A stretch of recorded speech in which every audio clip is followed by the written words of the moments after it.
Alright guys, so putting this back together is just the reverse of how we took it off. The big ones we're gonna have to try and figure out is these Z-bends.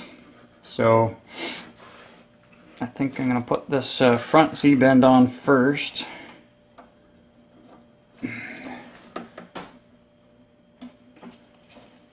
And without turning it, I'll put the back Z-bend. No, maybe I'll put the back one on first. Just be a little easier to.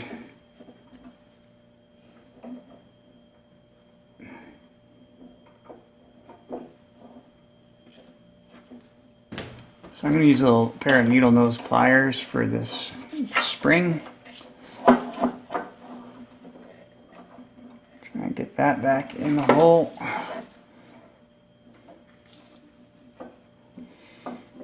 Really am trashing that one gasket. I just want to see if it runs first, and if I can get it running properly, then I'll spend the money and put a new gasket on it. Alright.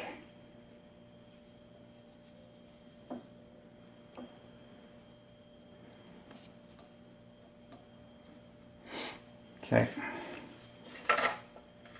Now, so insulator with its gasket goes there, and then I gotta line all that up with my screws for my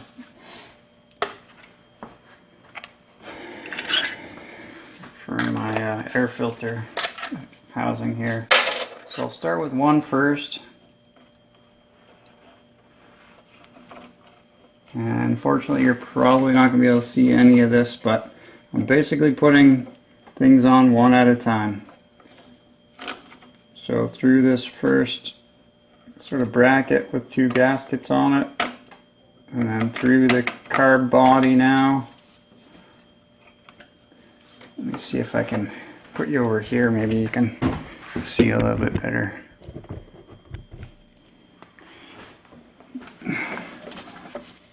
I'll try and do this without blocking your view as well, which is going to be hard to do.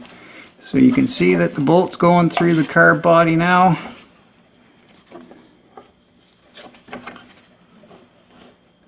And then the last,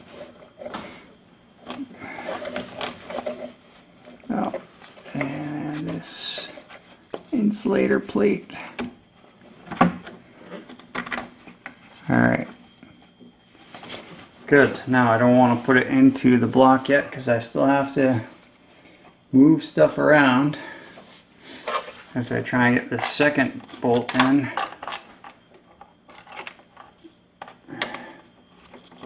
Now this one you won't be able to see, so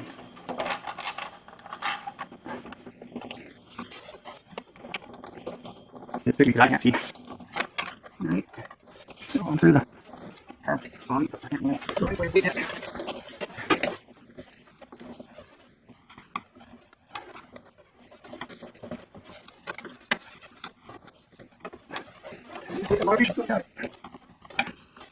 There, so we're through. All the gaskets and carb. Oh, there we go. There.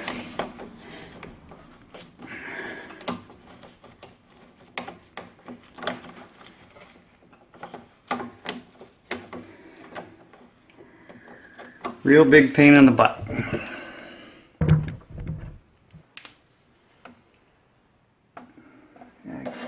Get this crankcase breather tube onto the back side of the air filter housing. I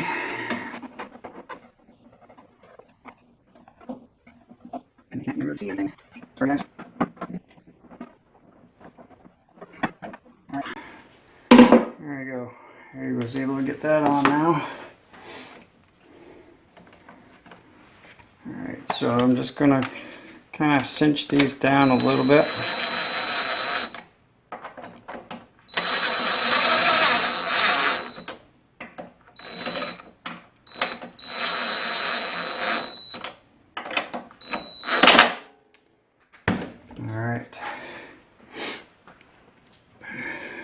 this third one in.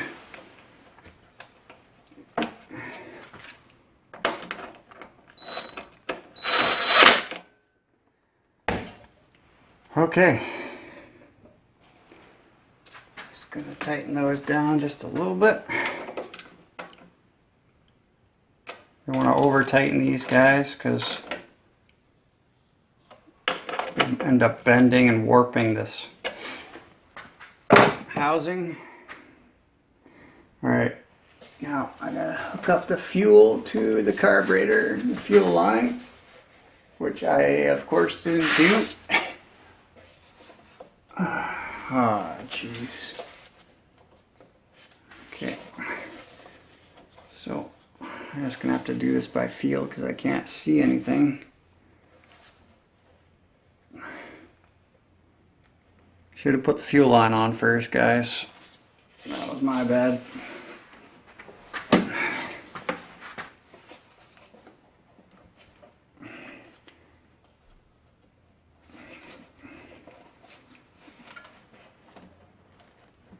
Good thing I got small hands.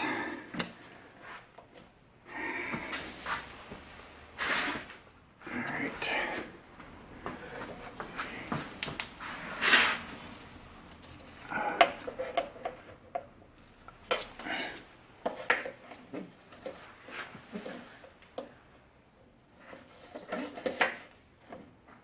Alright, so fuel line's on. I'm going to turn on the fuel.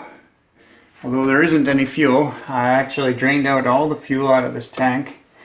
And it was an orangey color. What I suspect is going on there is they put in some fuel stabilizer, which is actually good in the fall.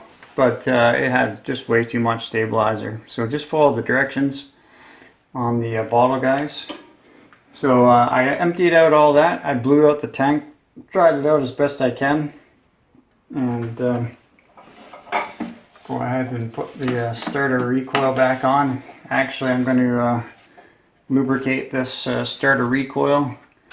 Just spray some lubricant, whatever kind of lubricant you have, WD-40, whatever. And on the paws area, or the dogs. And then also on the recoil spring right here. Just shoot it in there because that gets all rusty. And there are springs as well here for these dogs, so you want to keep those springs nice and lubricated, otherwise they'll rust and they'll seize together and you'll snap the spring. Alright, so that's all good. 3 10mm nuts. Those don't have to be straight and tighten, just some. That's good. Alright, so I'm going to put it down. I'm going to put some fresh fuel in it and give it a couple of pulls, and hopefully we can get this thing running and then function test the rest of the machine. See if we can't get the self-propel to work and all that other good stuff. Alright guys, so if you remember, this doesn't have that much oil in it, so if I do get it running, I'm going to not keep it running for very long. I've put some fresh fuel in here. I've opened the fuel shut off and leak checked it, so there's no leaks at all. And let's give her a couple pulls and see what happens.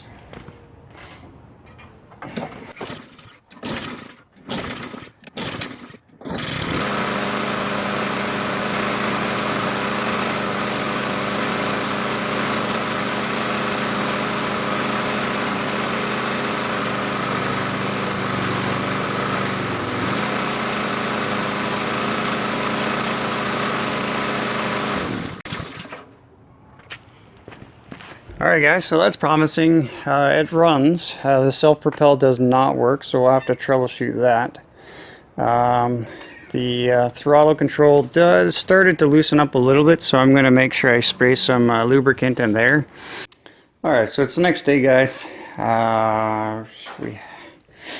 What I did off camera was I sprayed some lubrication right in here for the throttle control, and now the throttle works nice. Alright, so that's taken care of. We do have that self-propel issue. Actually, there's two issues that we have regarding the self-propel, and we'll take a look at those. Let's see. The first issue it has for the self-propel is once you turn it over, you might be able to see right away.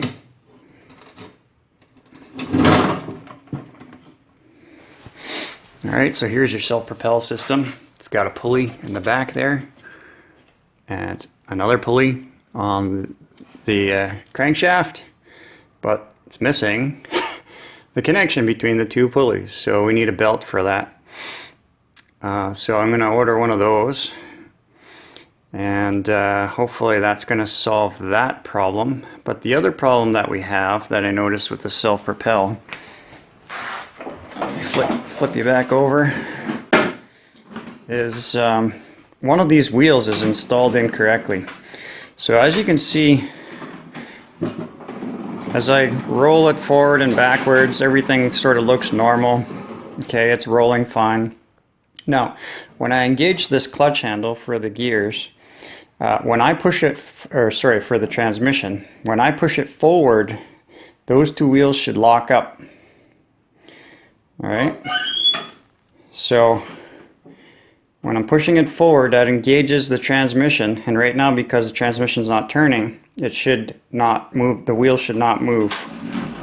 So take a look on the left side and the right side. Left side is actually not moving, the right side is moving and clicking. If I went backwards with it, they should both be moving but clicking.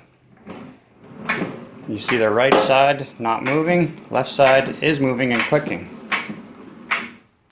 Alright, so one of these wheels is on backwards, and if you figured it out, if I engage it and move forward, they should both be not moving. So the one that is moving is installed, the gear is installed backwards, I suspect.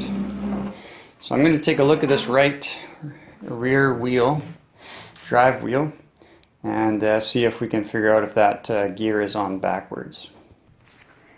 Alright, what I'm going to do is prop this side up so I can get this wheel off. This is a 12mm nut driver.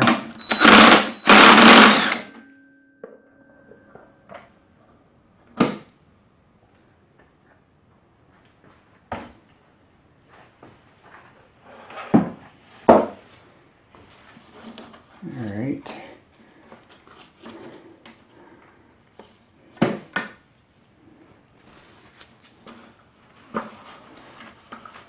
So, the gears look good both on the wheel and here on the shaft. Alright guys, so like I was saying, right now the bail is not actually depressed, so the transmission is not in gear. So what that means is that when we move it forward with it not in gear, it should be able to move forward. And right now I'm trying to move it forward and it won't go forward. If I were to engage the transmission and try and move this forward, it should be locked the way it is right now. So this is on backwards, I suspect. So I need to get this gear off. To get this gear off, first of all, looks like a snap ring here. So you need a pair of snap ring pliers.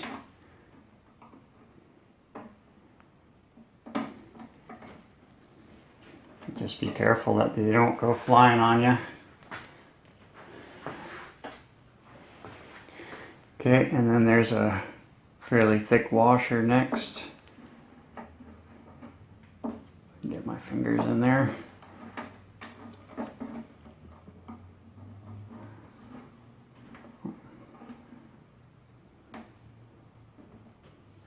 Okay. So now I'm just going to slide the gear off. Now be careful, there is, I don't know if you can see it just yet, but there is a, right here, there is a key, and it has a little spring.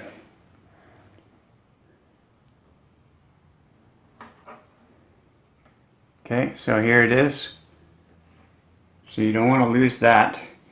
When you reinstall it, this half moon part goes down. So don't want to lose that guy.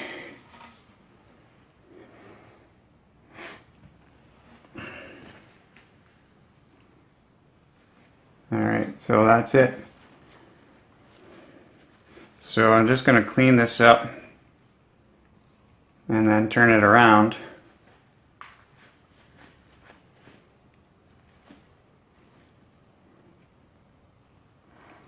Alright, and then reinstall my key. Now the spring is in here. You can't see it, I'm sure, but just make sure that that spring doesn't go flying. You probably never find it again.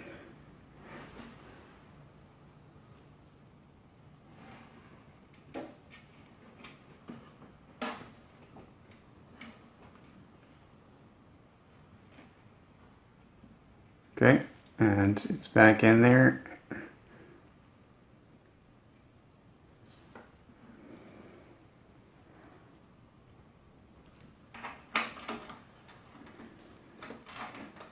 Alright, so now you can see as I move it forward without the transmission engaged, it's clicking, which is the opposite to what it was doing before. So I'm going to just clean this up a little bit more, put some new grease on here, and put my washer and snap ring back on, put the wheel back on, and that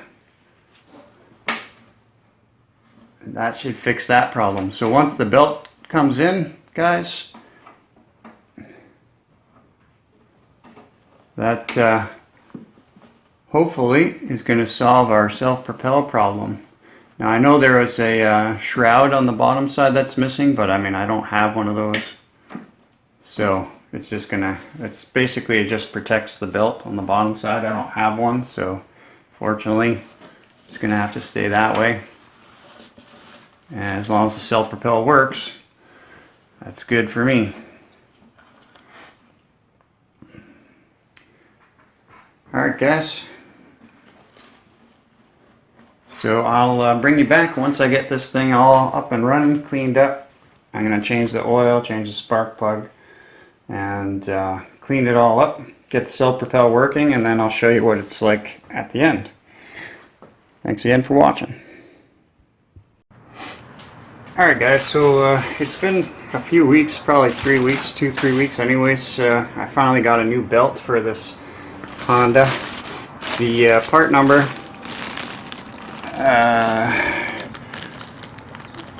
was whatever that is. Whole bunch of numbers. I had to get it from the States, so it took a little while to get through customs and all that. So now I'm just going to put this belt on. Now, in behind here, I know this is going to be pretty dark, but right in here there is actually a very long bolt with a nut, and that's sort of a tensioner for this pulley. So what I've done is I've loosened off almost all of the tension on this pulley, and that should hopefully allow me to put this belt on a little bit easier. And then I'll just tighten up that tension. So I'm just going to slip it around. Actually, I better slip it around the other side first, because there's no adjustability on that end. And then this end, it should be a pretty tight fit. Brand new belt. So I'm just trying to pull the pulley out as much as I can. So I got a little bit of it on. I'm just going to try and spin it. Alright guys, so now I got the bolt back, or the belt back on here, and it's pretty tight, but it's definitely gotta tighten up that little tensioner bolt that I was telling you about there. So I'm gonna go ahead and retension everything here, get this all set up. I'll put the blade back on, put the guard, the cover back on here, and we'll come back and test it out when I got it all put back together.